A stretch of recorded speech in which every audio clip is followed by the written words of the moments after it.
Bien, buenos días a todas y todos. Gracias por su asistencia. Y le agradezco de parte de CHESPI, en particular del Observatorio América Latina y el Caribe, del cual el que les habla, Darío Conato, es coordinador.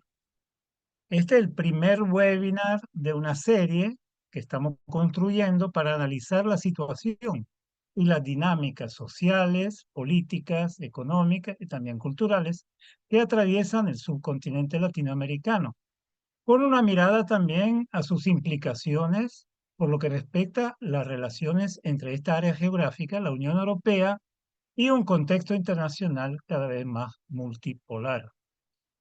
El tema de hoy, el desarrollo de la llamada nueva derecha, es objeto de una atención creciente en nuestros continentes, aceleradas sin duda por la política y las consignas de Donald Trump, pero se trata de procesos que vienen generándose y reproduciéndose desde mucho antes de las últimas elecciones estadounidenses.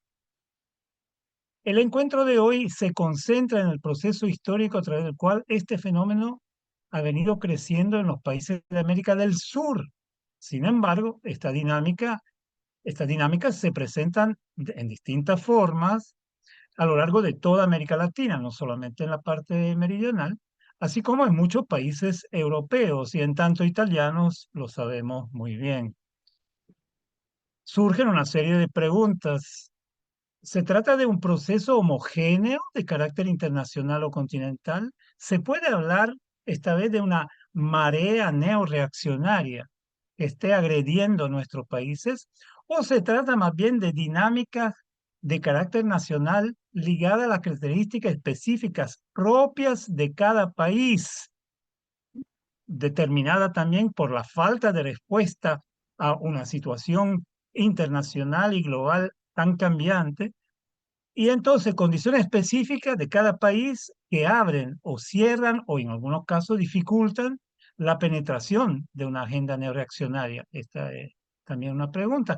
A propósito de agendas, programas y consignas, ¿cuáles son los elementos que marcan las diferencias entre esta derecha y las tradicionales fuerzas conservadoras? Estos son algunos elementos que se me ocurren y recogidas a lo largo de nuestra experiencia de trabajo de Shakespeare. Para profundizar el tema, tenemos con nosotros al profesor Ernesto Bojolavsky, argentino, historiador, experto en historia transnacional y comparada de los grupos e ideas de la derecha de América Latina. Actualmente se desempeña como director de investigaciones sobre América Latina en el Centre National de la Recherche Scientifique en Francia, además de ser profesor invitado en universidades europeas y latinoamericanas. Es autor de varias obras sobre el tema que hoy nos reúne. Entre ellas recordamos Historia mínima de las derechas latinoamericanas, ediciones Colegio de México, Colmex. Muy bienvenido, profesor. Es un gusto y un honor tenerla con nosotros. En calidad de discussion, hemos invitado a la periodista Dacil Lanza, bienvenida a usted también, argentina, especializada en política internacional, ámbito en el cual colabora con France 24 y con una serie amplia de órganos de información, como la Agencia Estatal Argentina TELAM, el diario italiano El Manifesto, la revista Nueva Sociedad, el portal de noticias y análisis El Destape. La introducción y moderación del encuentro son a cargo del profesor Camillo Robertini, profesor asociado de Historia e Instituciones de las Américas en la Universidad de Messina, Italia. Tiene profundo conocimiento de América Latina, donde vivió y trabajó en ámbito académico, en particular la Universidad de Buenos Aires, la Universidad Nacional General Sarmiento, el Consejo Nacional de Investigaciones Científicas y técnicas CONICET de la República Argentina.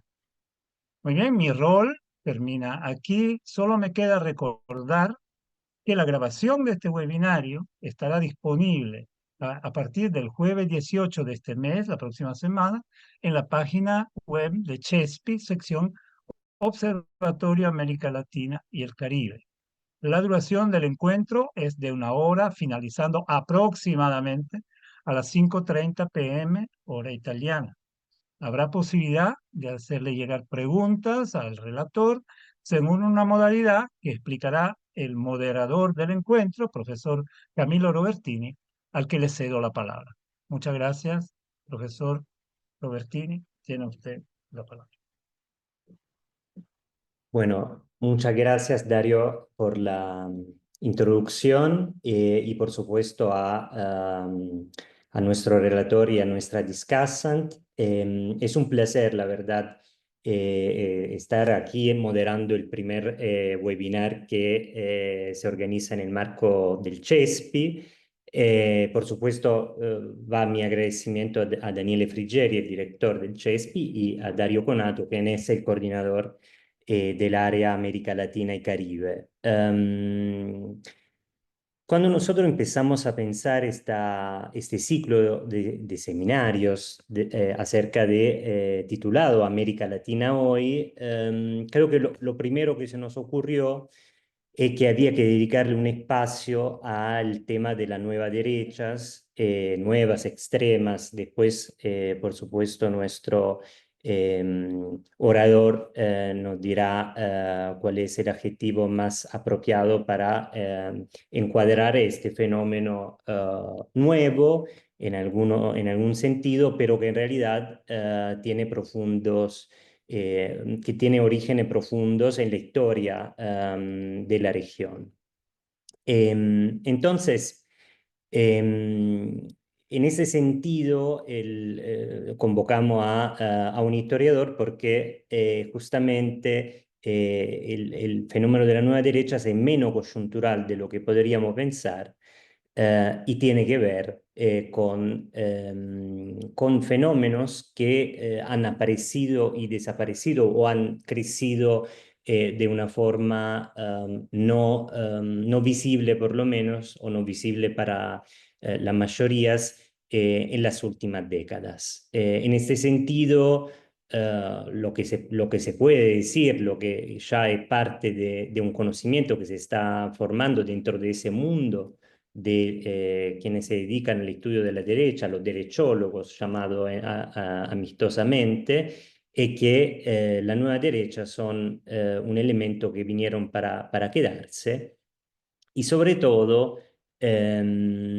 estamos en el pleno, ¿no?, de una batalla cultural que por supuesto es coyuntural. Entonces las referencias a la cultura woke, a la lucha contra lo que supuestamente llaman políticamente correcto.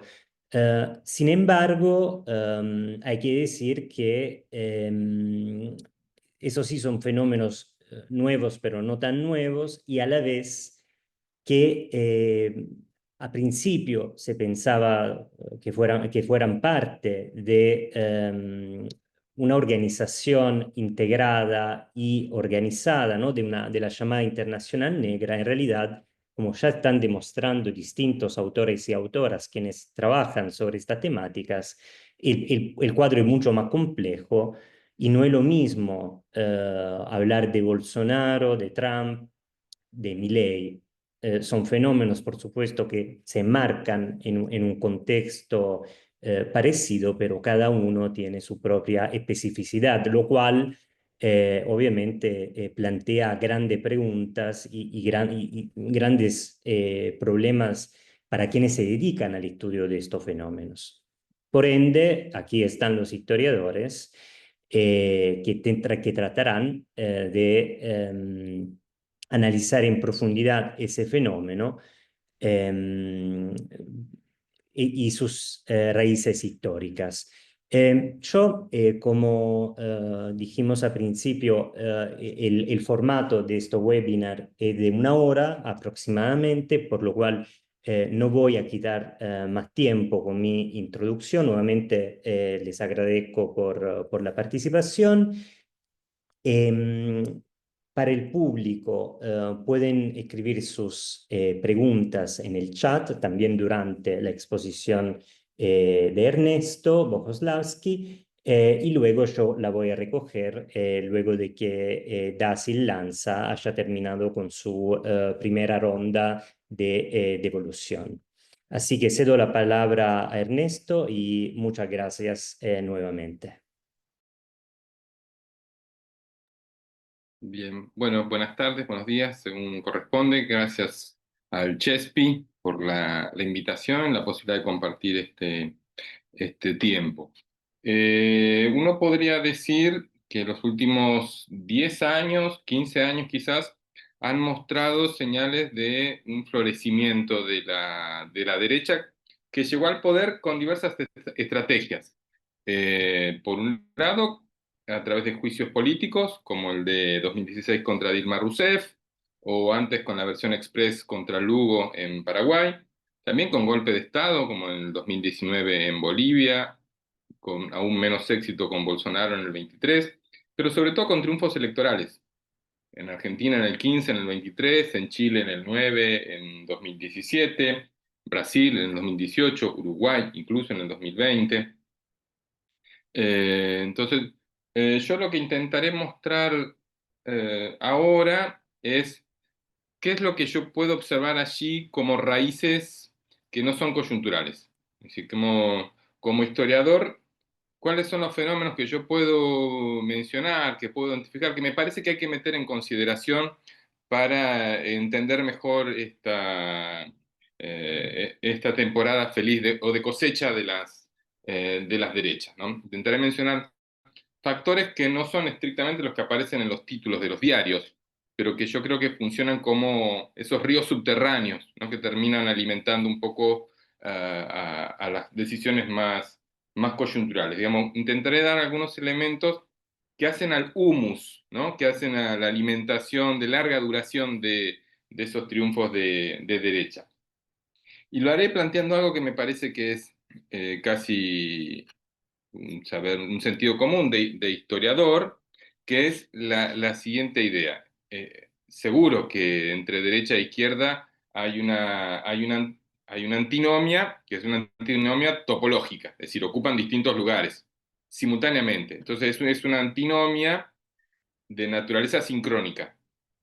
Ahora, a mí lo que me interesa señalar es que estas derechas son también posteriores a ciertos fenómenos, en particular a lo que se dio en llamar los ciclos de los gobiernos de marea rosa, ¿no? Aquellos iniciados en el 98 con Chávez, que siguió con Evo Morales, con los gobiernos del Frente Amplio en Uruguay, con los Kirchner, con Correa, etc. Entonces me parece que estas derechas no solo tienen que ser pensadas como lo opuesto, sino también como lo posterior. Entonces, si lo opuesto nos lleva a la dimensión sincrónica, yo creo que la dimensión reactiva nos invita a mirar el desarrollo de estos fenómenos en el tiempo. Nos invita a ver la posterioridad y por lo tanto nos lleva al mundo más de lo diacrónico. ¿Qué es o qué se suele entender por marea rosa? Un conjunto de gobiernos que expresaron, que mostraron tener, no necesariamente lo tuvieron, que mostraron una identidad compartida y diría yo que tenían tres rasgos. Uno tenía que ver con intentos de regular o la amenaza de regular a la economía y de distanciarse, al menos en términos doctrinarios, de las reformas neoliberales de los años 90. ¿No? No necesariamente lo hicieron, pero en todo caso estaba presente esa amenaza. En muchos casos, a través del despliegue de políticas sociales ambiciosas que incentivaron, que facilitaron la movilidad social ascendente o el paso de la extrema pobreza a la pobreza, la formalización del mercado laboral, digamos, en muchos casos la ampliación de la ciudadanía social por la asignación de derechos, en muchos casos ciudadanía social ampliada por el consumo. Segunda innovación, las novedades en términos de legislación de familia, de género, reconocimiento de matrimonio de personas del mismo sexo, derecho a consumir estupefacientes. Y el tercer punto, políticas de memoria sobre las dictaduras, en muchos casos políticas de reparación o políticas judiciales, políticas educativas, políticas de comunicación, de reparación económica, simbólica, histórica de esas víctimas. No todos los países tuvieron las tres, o no en los tres tuvieron la misma intensidad, que yo pienso en Ecuador fue más relevante la dimensión económica que la memoria sobre dictaduras. Eh, en Uruguay la ortodoxia neoliberal no fue tan desafiada, pero sí fueron los que llegaron más lejos en términos de innovación de la legislación sobre consumo de cannabis.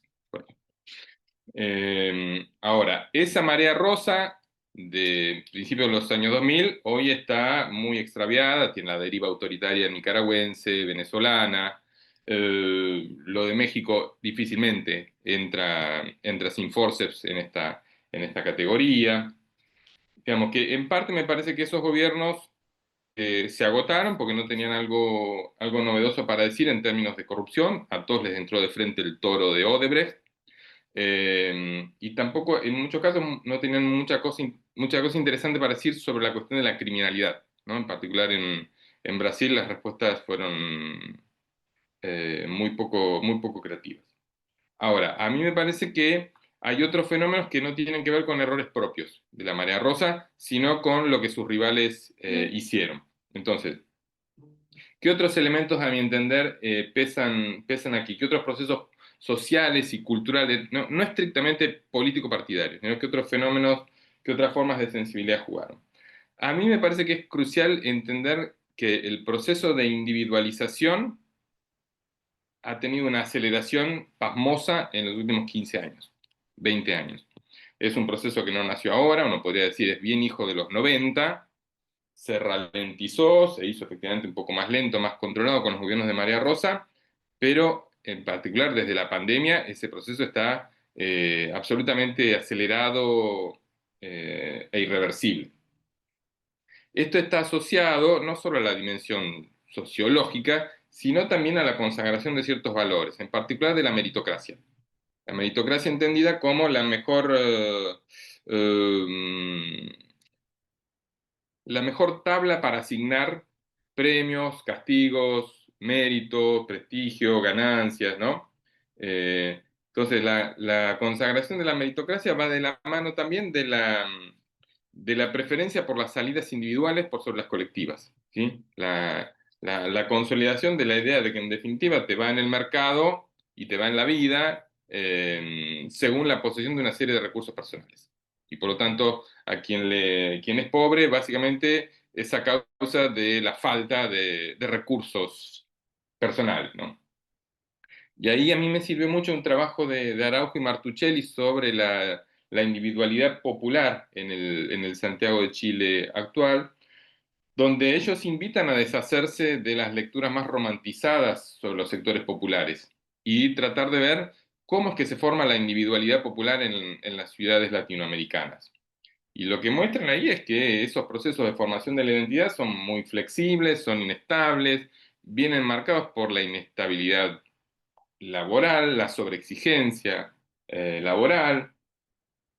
Toda la producción de la subjetividad está absolutamente sometida a dinámicas que son cada vez más particulares, irreductiblemente particulares. Y Araujo y Martuchelli dicen, se produce algo así como una individualidad de clase, ¿no? Es decirlo, ya no es la pertenencia de clase ni la pertenencia étnica o nacional la que determina efectivamente esa individualidad, sino que son otros factores mucho más contingentes.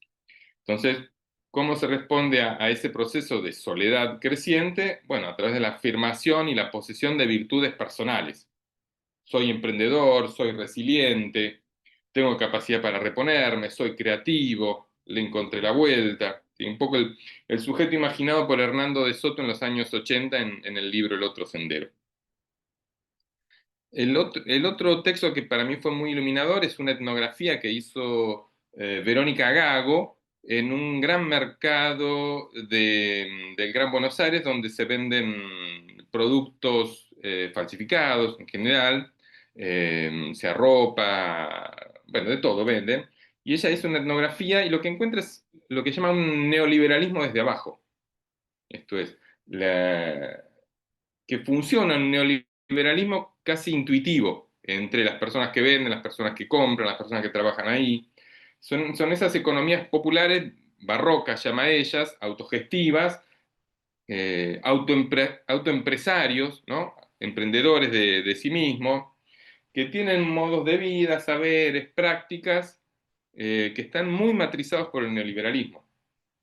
y que es un acercamiento primero a los problemas económicos, que es neoliberal, con independencia de lo que pasa en las urnas. Si no, no importa quién gana las elecciones. En definitiva, hay algo ahí que se reproduce de una manera bastante automática. Entonces, yo creo que es posible encontrar que hay rasgos de una subjetividad popular que se entusiasma por la innovación más que por la certeza, ¿no? Más que por la regularidad de los ingresos, que, digamos, que valora positivamente estar a la intemperie en términos sociales, que valora la incertidumbre, valora que el Estado no ayude a nadie y que a su vez está vinculado a una moralidad que en muchos casos es conservadora. Entonces, esos acercamientos populares tienen la particularidad de que rechazan la existencia de mecanismos sociales por parte del Estado que compensen. Porque esas ayudas sociales se entiende que son formas ilegítimas de aplanar, ¿sí?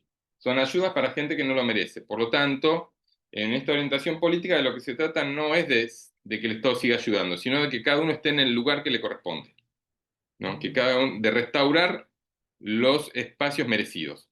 De allí entonces el deseo de sacar a la población afrodescendiente de las universidades en Brasil con la eliminación de las cuotas raciales, el deseo de sacar a los beneficiarios de planes sociales del presupuesto en Argentina, el deseo de eliminar a los indígenas de la política en Bolivia.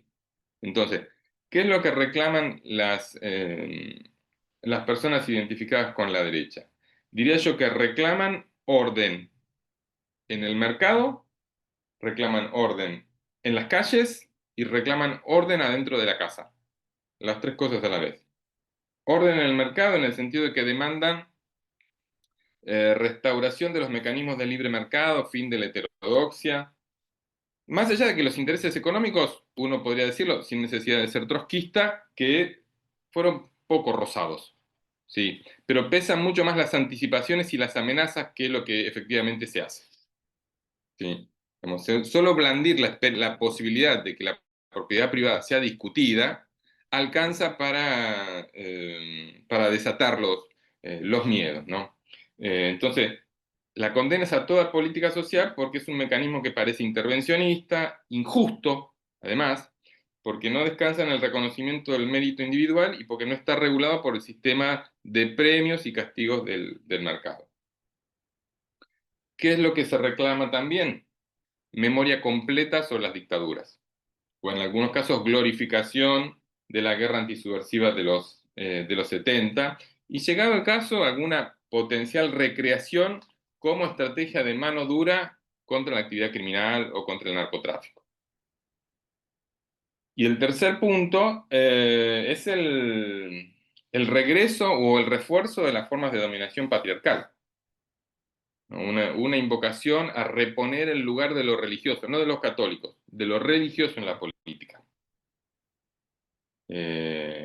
Reincorporar la dimensión religiosa a los espacios públicos y desmantelar la legislación introducida en materia de género, en materia de consumo de drogas, de derecho al aborto, terminar con la educación sexual, terminar con la ola feminista, con lo que se dan a llamar ideología de género, una categoría detrás de la cual puede haber lo mismo planes de prevención de enfermedades de transmisión sexual, de temprana enseñanza de la educación sexual o sencillamente desnaturalización de quien tiene que hacerse cargo de las tareas domésticas. Como digo, no es una agenda estrictamente católica, pensemos que además en muchos países el porcentaje de población que adhiere a alguna de las creencias neopentecostales es muy alto. En Brasil los números hoy deben estar probablemente en torno al 40 o 45%. No todos piden lo mismo, ¿sí? Pero estos tres elementos están presentes de la misma manera que los tres elementos anteriores estaban presentes en los gobiernos de Marea Rosa. Hay distintas combinaciones, hay efectivamente feministas, pero que a su vez despotrican contra la igualdad, ¿no? Este es un libro que salió hace un mes de Carolina Spátaro y de Melina Vázquez sobre las mujeres identificadas con Milei. Hay personas que están a favor del aborto, o que digamos, están a favor de que no se criminalice el aborto, pero también exigen una apertura comercial irrestricta. Yo creo que lo que se ha ido produciendo ahí es un fenómeno que Sergio Morresi llamó el fusionismo. Es decir, el acercamiento entre fuerzas políticas, entre conjuntos ideológicos que durante mucho tiempo se habían odiado, se habían detestado y que eran incompatibles. Y hoy son muebles que entran en un mismo living, ¿sí? Hoy es posible meter juntos a los nostálgicos de las dictaduras, a los ultraliberales o incluso anarcocapitalistas, a representantes de las Fuerzas Armadas, a neonazis. Todos parecen convivir de una manera que no era posible antes. ¿Por qué? Porque tienen afinidades selectivas, porque efectivamente ninguno parece discutir ya la orientación neoliberal, pero además porque son evidentes, muy transparentes a veces, las afinidades entre el neoliberalismo y lo que se llama la teología de la prosperidad, ¿no? La teología de muchas religiones neopentecostales que insisten en la idea de que así como el mérito es el criterio para compensar, para recompensar en el mercado, bueno, de la igual manera, el mérito propio individual es el justificativo para la salvación. Entonces, es una self-made salvación, ¿no? Los sujetos son entendidos como emprendedores de su salvación, pero también de la acumulación. Me parece que entonces a ese proceso centrípeto contribuye esta existencia de vasos comunicantes entre distintas tradiciones de derecha, pero también el miedo a lo que se llama la venezolanización, ¿no? El miedo a devenir Venezuela. Eh, de ahí la particular, un poco extraña resurrección del anticomunismo que hemos vivido en estos años, ¿no? Donde me parece que la existencia de esos enemigos compartidos, más imaginados que compartidos realmente, contribuye a fortalecer el trabajo común. ¿Sí? Han depuesto los aspectos que los separaban, no es que desaparecieron, simplemente los dejan a un costado respecto de la relevancia que tiene dar la batalla más autoconsciente respecto de sus enemigos. Yo creo, para ir terminando, que podríamos decir que los triunfos electorales de las derechas, el aval cultural a valores de derecha, el desinterés de una buena parte de la clase trabajadora por las fuerzas que dicen de izquierda, que dicen representarlo, sean los sindicatos, sean los partidos políticos, yo creo que nos invita a pensar sobre la existencia, para decirlo de una manera muy provocativa, la existencia del pueblo, ¿no?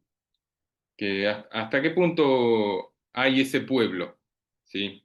¿A quién le habla la derecha? ¿A quién le habla la izquierda? ¿Quién lo escucha? ¿Quién le presta atención? ¿No? ¿Qué queda en pie de aquel pueblo imaginado por las izquierdas, por el populismo, por la iglesia postconciliar, ¿no? Uno puede interrogarse si hay un giro de ese pueblo hacia la derecha, si hay efectivamente una dimensión popular de la derecha, si hay un giro popular hacia valores conservadores.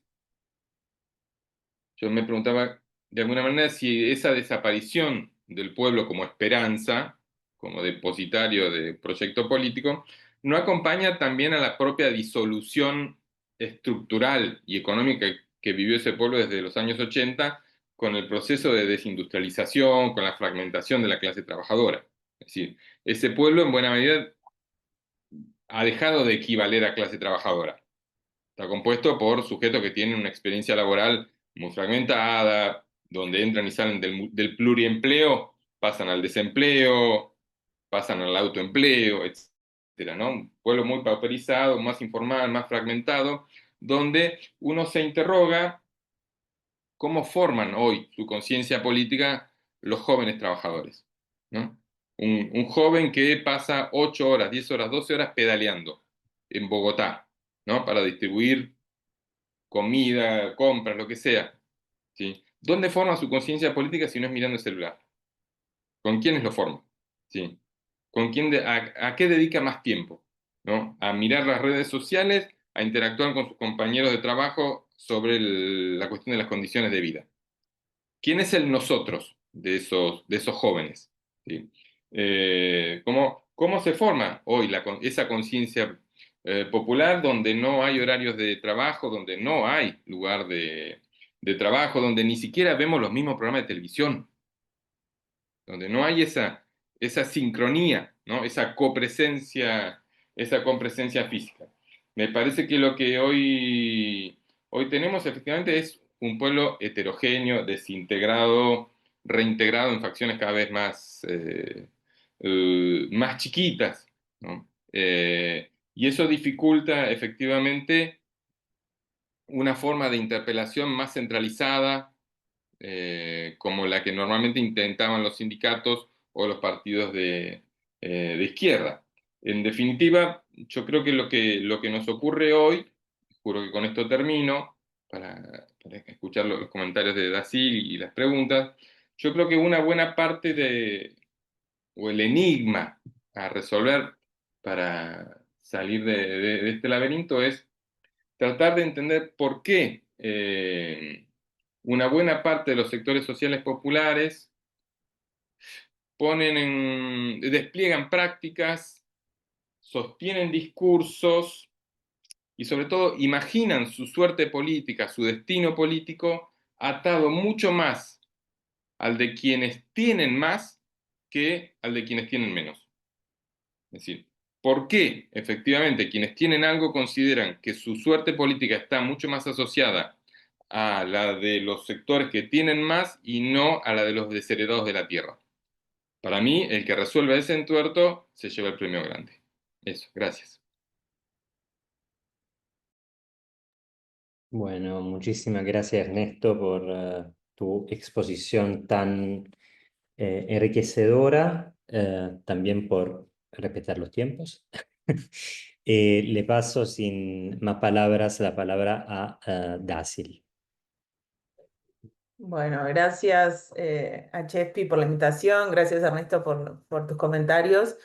Voy directo, así tenemos tiempo capaz que para preguntas. Mi exposición va a ser breve y acotada a un tema que me preocupa especialmente, que tiene que ver con la agenda de seguridad y de defensa de las nuevas derechas y de la derecha en general, porque quería llamar la atención también que el título del encuentro dice derecha, pero me parece que justamente por lo que estamos hablando vemos que no es netamente de la nueva derecha de la que tenemos que hablar, porque hay una convivencia en este momento en la región entre viejas derechas, nuevas derechas, las viejas derechas ayornándose con las agendas de las nuevas derechas y demás.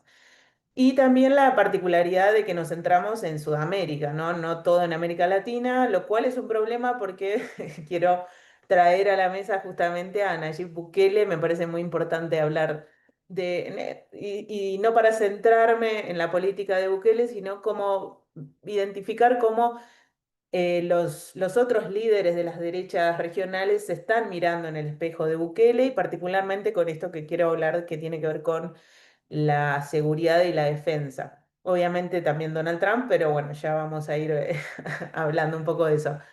Estamos hablando de una región que normalmente es definida como la región más pacífica del mundo. Sabemos que esto solamente puede ser definido de esta manera por la ausencia de guerras, pero no por la ausencia de violencia. O sea, estamos hablando de una región pacífica en esos términos, en los últimos mínimos 100 años la conflictividad entre los estados, conflictividades territoriales, o sea, básicamente los países de la región han mantenido sus límites, sus fronteras.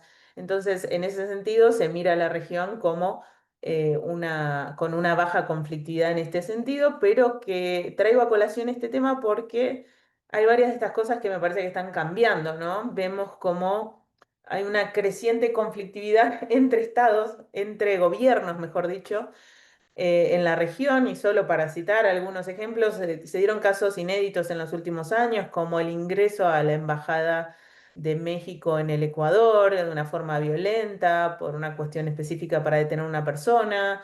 En el caso de Perú se están tensando las relaciones, por ejemplo, hay permanentes llamados a consulta, pasó con con AMLO en su momento, ahora en Perú que está declarando a personas no grata a Claudia Sheinbaum, pero ya también lo hizo con AMLO, lo había hecho con Petro, lo hizo con Evo Morales.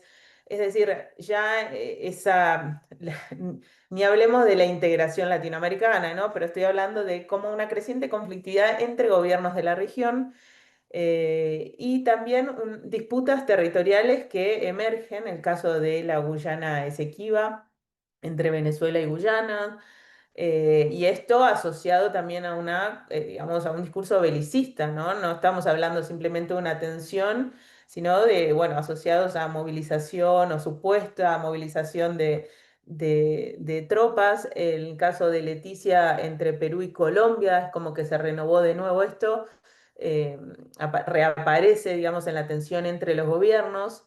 Si bien en el pasado tuvimos, por ejemplo, en el caso de Bolivia y Chile, pero eso fue resuelto en una instancia, en una corte internacional, no necesariamente, o sea, los estados reconociendo instancias internacionales para la resolución de esos conflictos. Ahora de nuevo, si bien de nuevo me voy a Centroamérica, en el caso del Canal de Panamá, con Estados Unidos también ahora renovando su presencia. Entonces, creciente conflictividad entre los gobiernos, disputas territoriales y nuevos fenómenos. A ver, estamos hablando de la región más desigual del mundo, y está claro que hay digamos, una desigualdad estructural, pero que a partir de la pandemia también se vieron muchos estallidos, malestares, antes incluso de la pandemia, malestar social, la impaciencia, una creciente conflictividad también al interior, la identificación de la migración también como causa de muchos problemas de desigualdad al interior de los países, y en este sentido la idea de la expulsión de los migrantes. No sé si tuvieron oportunidad de ver el debate en Chile de esta semana, pero es un tema central, el tema de la seguridad y cómo atacar, de la seguridad asociada o la inseguridad asociada a los migrantes. Obviamente está también el rol de Bukele, vuelvo a Bukele, tercerizándole los servicios de seguridad, llamémosle, a Donald Trump.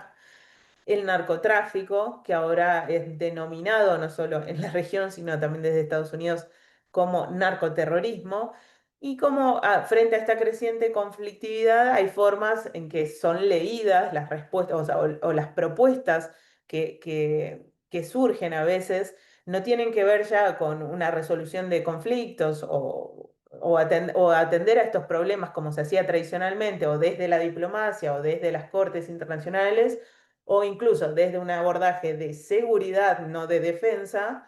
Entonces, en cambio, las propuestas empiezan a aparecer más con una lectura que tiene que ver más con, como decía, con la defensa, con el rol de las Fuerzas Armadas, y esto en una región que, no sé cómo es visto desde Europa, pero hay que situar un poco también em, la lectura del rol que han tenido las Fuerzas Armadas en la región. Ustedes saben, los golpes militares, los golpes de Estado que hasta los 80 tuvimos en la región, y las particularidades, transiciones hacia la democracia no fueron iguales en todos lados, en todos los países de Sudamérica. Algunas fueron más pactadas, otras fueron como el caso emblemático de los juicios a las juntas en Argentina. Otras donde, por ejemplo, Colombia no tuvo tantos golpes de Estado, hubo un golpe de Estado, pero sin embargo la conflictividad con los paramilitares, con los narcos, con la guerrilla y demás, hace que al día de hoy Colombia no controle su territorio. Pero bueno, vuelve, digamos, lo que quiero traer a colación es el tema de la renovación o digamos, en la agenda de estas derechas, no solo de la nueva derecha o las derechas más extremas, sino también de las tradicionales. José Antonio Kast podría ser en Chile como es un político más tradicional de una vieja derecha, pero que ha actualizado su discurso con lo que puede llamarse una nueva derecha. y cómo ubican a las Fuerzas Armadas de nuevo en el centro de la resolución de algunos problemas. También vimos el binomio en Bolivia, que ahora se puede perfilar como un posible ganador, que tiene que es Rodrigo Paz y el capitán Lara, que justamente citan de nuevo a Bukele. Y entonces vemos como en este escenario de como decía, violencia, conflictividad, problemáticas, la verdad que muy serias, el tema del narcotráfico y demás son problemáticas muy, muy serias en la región, pero que sin embargo la solución de estos problemas o la propuesta que hacen estas derechas tienen que ver con, bueno, la securitización, las Fuerzas Armadas ocupando un rol en cuestiones de seguridad, ¿no? Y esto el caso de Daniel Noboa es muy emblemático en Ecuador porque desde, no solo en la campaña este año, sino que después incluso que ganó la presidencial, su segunda presidencial, que dijo, yo no estoy mirando ni a Bukele ni a Milei, pero sin embargo, ni bien ganó, envió a sus ministros al CECOT en El Salvador para conocer desde adentro no solo lo que es la construcción de una cárcel, la mayor cárcel o la cárcel de máxima seguridad, sino también la legislación que ha implementado Bukele en El Salvador, que sabemos que ha sido muy efectiva en términos de, no de su resultado en términos de seguridad, sí ha bajado los índices de conflictividad, pero que hay que decir que esto fue a costa de pasar por encima del Estado de Derecho, la división de poderes, acusaciones de violaciones de derechos humanos y demás, ¿no? Estamos hablando de ese modelo en el cual la ministra de Seguridad de Javier Milei en Argentina, Patricia Bullrich, también fue al CECOT y le dijo a El Salvador cómo nosotros queremos seguir el camino que ustedes implementaron.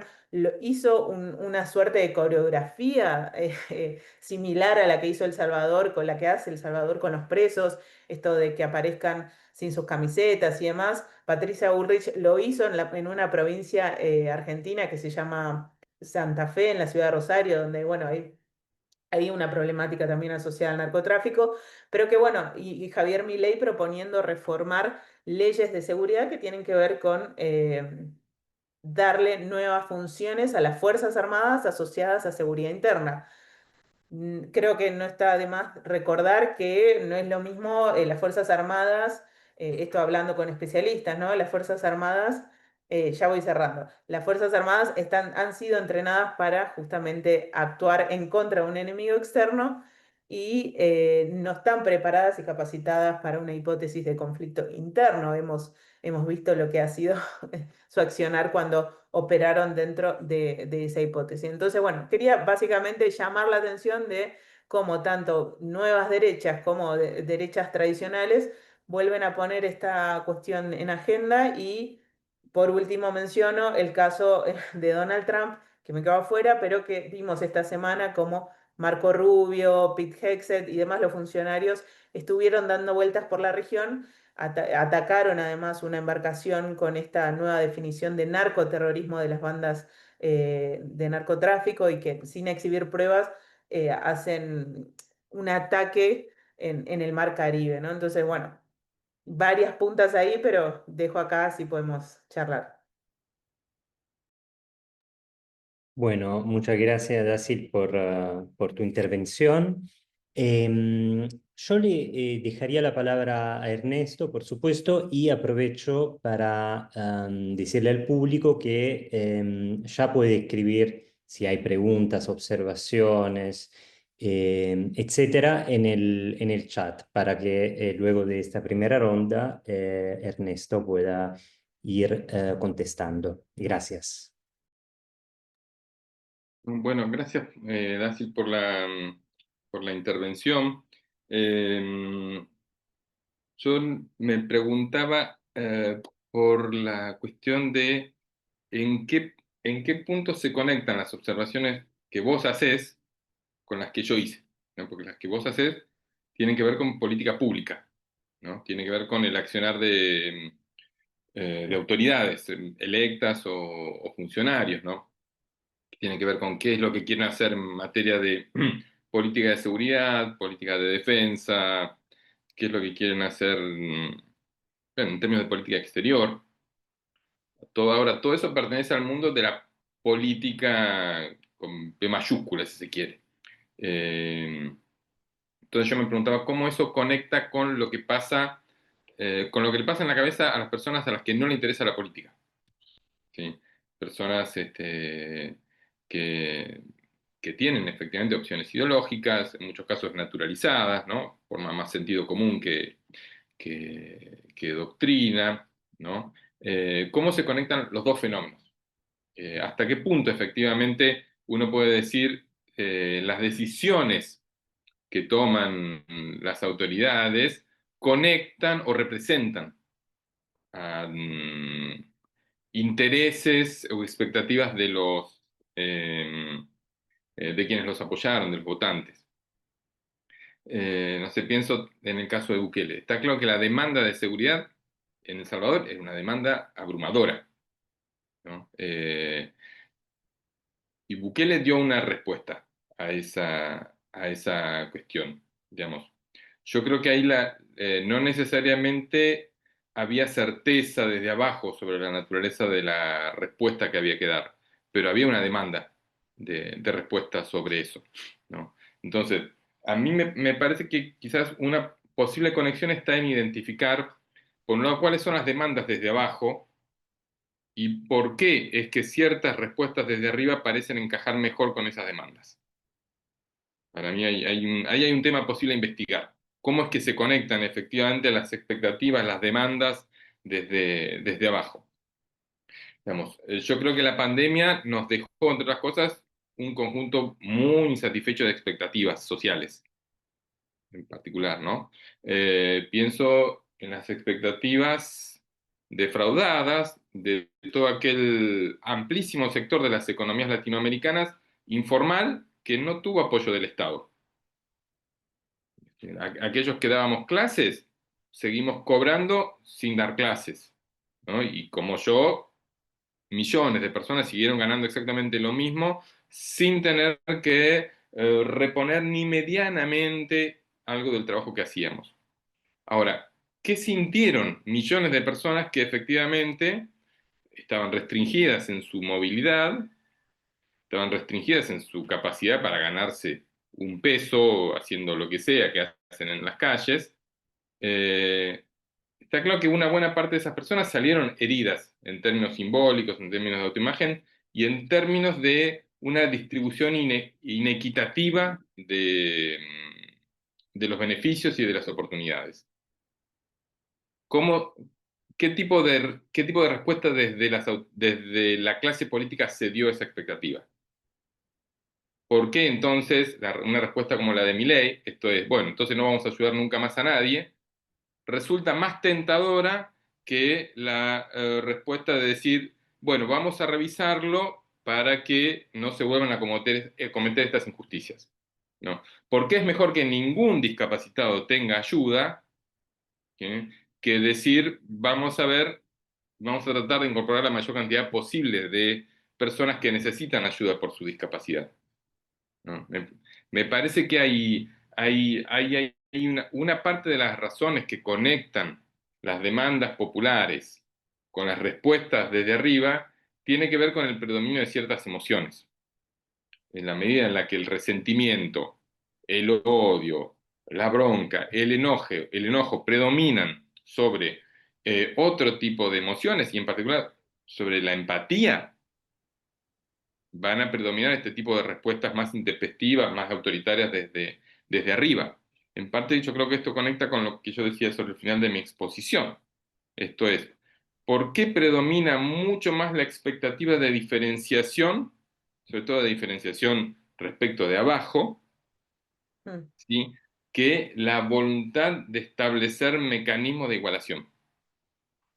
En la medida en la que haya más expectativa de encontrar, así sea una uña que te diferencie del vecino, más que percibir o politizar las similitudes, hay mucho más espacio para que avancen estas políticas que generan a la corta y a la larga mucho daño social. Bueno, gracias Ernesto. Tenemos una pregunta del público de Federico Anastasi, que pregunta lo siguiente. En el caso del homicidio del activista MAGA en Estados Unidos, me llamó la atención que la víctima estaba dando una charla pública en el marco de una campaña política que llevaba a cabo en todo el país. La nueva derecha, en sus distintas versiones, parecen tener muy claro el horizonte de la batalla cultural. ¿Crees que las izquierdas cuentan con herramientas para dar esa batalla en ese mismo terreno? Gracias. Y aprovecho nuevamente que tenemos algunos minutitos más para más preguntas. Así que nada, adelante. Curioso el caso del activista que menciona, porque justamente en el caso del debate en Chile, por ejemplo, José Antonio Kast envió sus condolencias a la familia de la víctima y también en el mismo debate habló de la defensa de la tenencia de armas.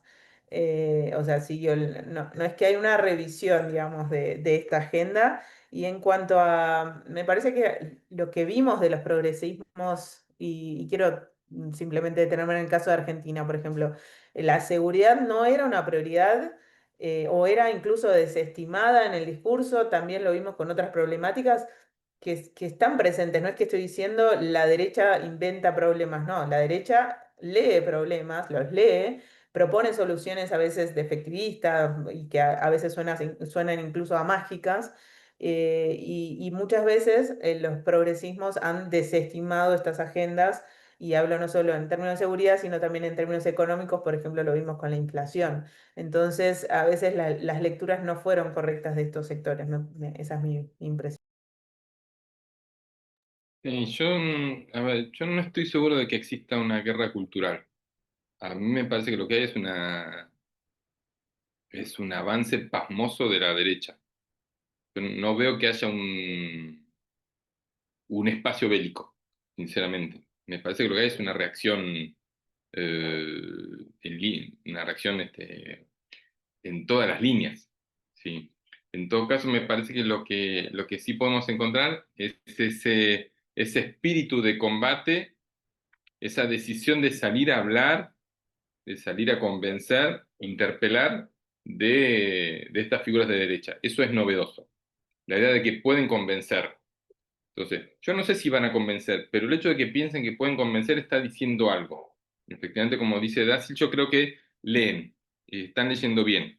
Si no son idiotas, pueden ser, a mi entender, son moralmente condenables, pero no son idiotas en absoluto, ¿no? Entonces, eh, yo no estoy seguro que haya una batalla. Ahora bien, lo que yo también agregaré es lo siguiente.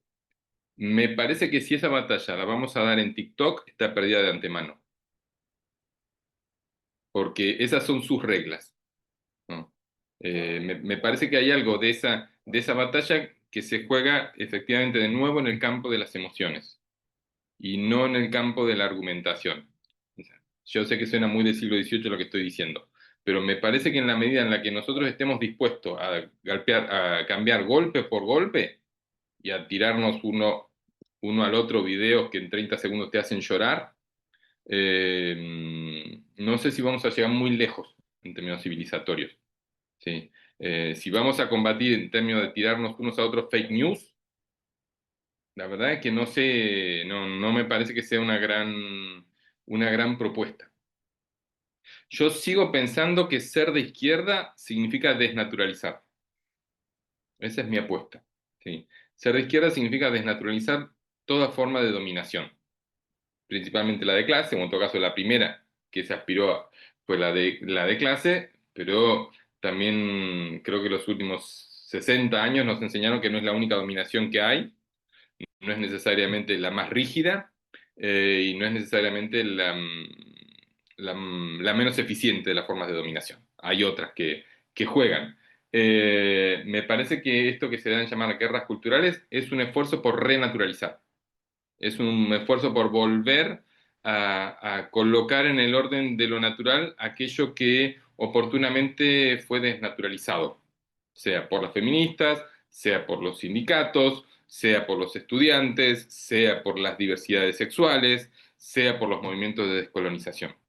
Me parece que en ese sentido yo mantendría la idea de que de lo que se trata es de mostrar el carácter injustificado de las dominaciones. En esa batalla sí me interesa. Sí, sumarme me parece que vale la pena hacerlo, pero esto de ninguna manera me parece que se puede resumir en encontrar consignas tan exitosas como MAGA. Bueno, muchas gracias Ernesto. Hay tres preguntas más. Los tiempos son un poco ajustados, pero voy a tratar de leerlas. Son de Raffaele Nocera, Giancarlo Summa y Giuseppe Ciaccio. La primera de Rafael Nocera es, estoy de acuerdo con con la premisa sobre las nuevas derechas como reacción a la marea rosa, entendida como una respuesta a ciertos ejes de la agenda política de varios gobiernos progresistas de los últimos años. Sin embargo, me pregunto, ¿cuáles son las raíces más profundas de estas derechas? Pienso, por ejemplo, en el referente explícito al pasado autoritario, en la reescritura de la historia, en el uso selectivo de la memoria colectiva, elemento que parece nutrirse de un sustrato ideológico mucho más antiguo y estructurado. Sería interesante profundizar ese aspecto. Luego, Giancarlo Summa pregunta acerca de la incapacidad o falta de voluntad del gobierno de la Marea Rosa de ofrecer alternativas concretas al modelo económico neoliberal, digo, cómo impactó en el crecimiento de las nuevas derechas. Y por último, la pregunta de Chacho, si es posible, en su opinión, una política de izquierda en Argentina que no provoque alta inflación. Y todo eso, a todo esto hay que responder en pocos minutos, así que es una hazaña. Adelante. Sí. No sé, yo suelo responder ese tipo de cosas eh, diciendo que efectivamente la mejor respuesta es decir no sé. Eso me parece que es lo más preciso. Yo no sé, retomo la pregunta de Rafael Nochera sobre digamos, la profundidad de las raíces de estos fenómenos, ¿no? No sé qué tan lejos van. Sinceramente no sé qué tan lejos van. Eh, eh, a ver, continuidades con los planteles políticos de las dictaduras no hay por una cuestión biológica. Sí hay efectivamente hijos o nietos de figuras de las dictaduras. En todo caso, lo que yo sí diría es que pueden ser nuevas y hacer un uso intensivo y muy partisano del pasado. ¿Sí? Lo que hemos visto sobre el bolsonarismo en el poder, o lo que llevamos viendo de Milei hasta aquí, es que no se han privado en absoluto de echar mano al pasado, en particular al pasado dictatorial, ¿sí?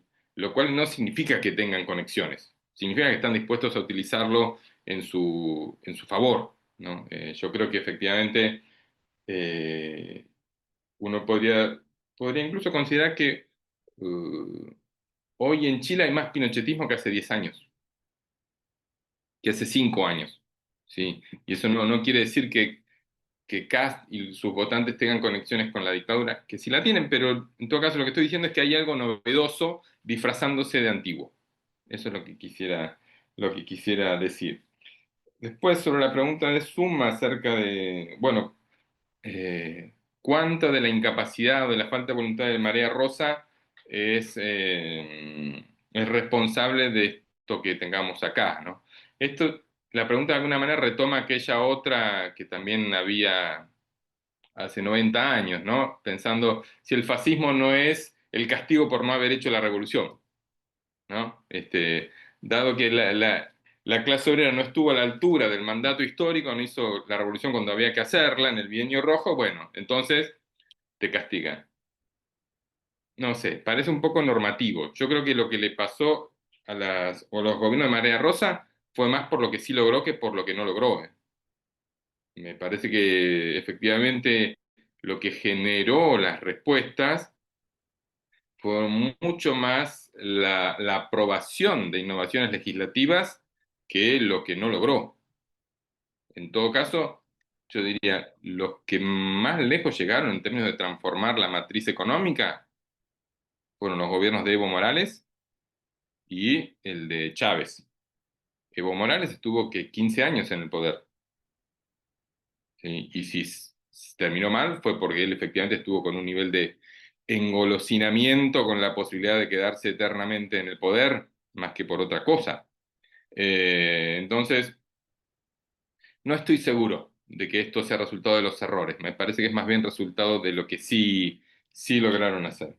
Y respecto a la pregunta de Chacho acerca de si es posible una política más a la izquierda sin inflación, eso claramente escapa a mis saberes. Difícilmente podría responder sobre eso. Con dura pena digo algo acerca de lo que pasó, no sobre lo que puede pasar.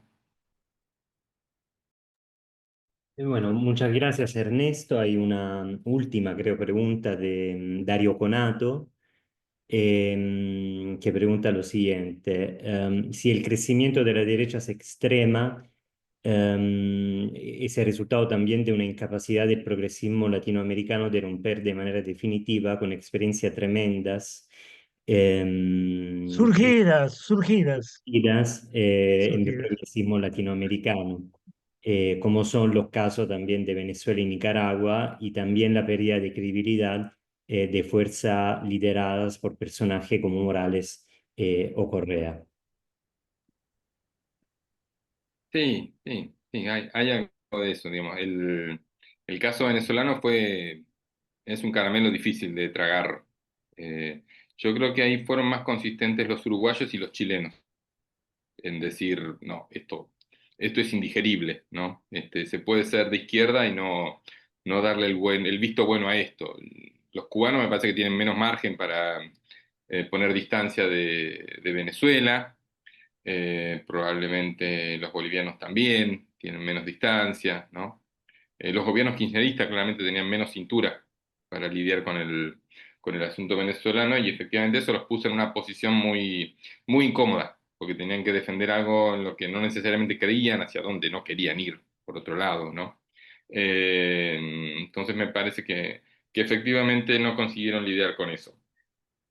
Eh, mm, ahora, también yo quisiera señalar que así como efectivamente es muy, a mi entender, es deficitario lo que hicieron respecto de Venezuela, lo que siguen haciendo respecto de Venezuela, eh, también me parece muy valioso lo que hicieron respecto al golpe de Estado en Bolivia.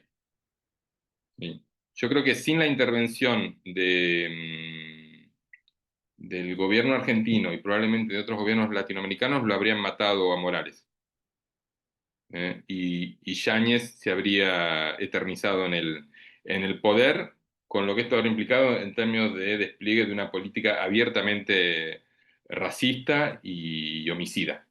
Sí, sobre eso no tengo dudas. Me parece que una cosa parecida ocurrió respecto de maniobras como el juicio político a Lugo o el juicio político a Dilma Rousseff. Me parece que ahí jugaron bien. Sí, jugaron bien, lo cual no quita que efectivamente haya habido adhesiones complicadas a Venezuela o a la intentona de Morales de quedarse en el poder. Bueno, muchísimas gracias Ernesto.